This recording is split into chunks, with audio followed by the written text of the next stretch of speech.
Halo semuanya, kembali lagi di soal dan jawaban pembelajaran TVRI. Bagaimana kabar kalian? Siap untuk belajar? Jangan lupa like dan subscribe channel ini ya. Selamat belajar.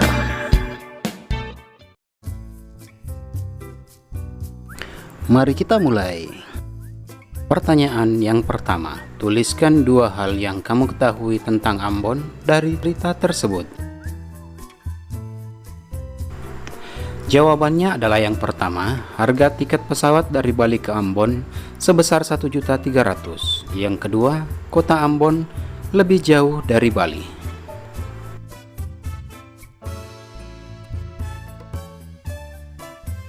Pertanyaan yang kedua, alat transportasi apa yang dapat digunakan untuk sampai ke Ambon? Jawabannya adalah yang pertama, alat transportasi udara, menggunakan pesawat terbang, lebih cepat tapi biaya lebih mahal. Yang kedua, alat transportasi air, menggunakan kapal laut, lebih murah biayanya tapi perjalanan lebih lama. Pertanyaan yang ketiga, hal-hal baik apa yang dilakukan Wayan dan teman-temannya terhadap Martha? Jawabannya adalah memberikan bantuan uang ke Martha. Biaya pergi ke Ambon merupakan bantuan peduli mereka terhadap Martha walaupun sederhana. Pertanyaan yang keempat, Nisa dan Martha memiliki makanan favorit sesuai daerah masing-masing. Apa makanan favorit keluargamu? Tuliskan bagaimana cara membuatnya. Mintalah bantuan orang tua di rumah. Jawabannya, makanan favorit keluarga saya adalah sambal jengkol. Berikut cara membuatnya.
Terima kasih sudah menyaksikan video ini. Jangan lupa belajar ya.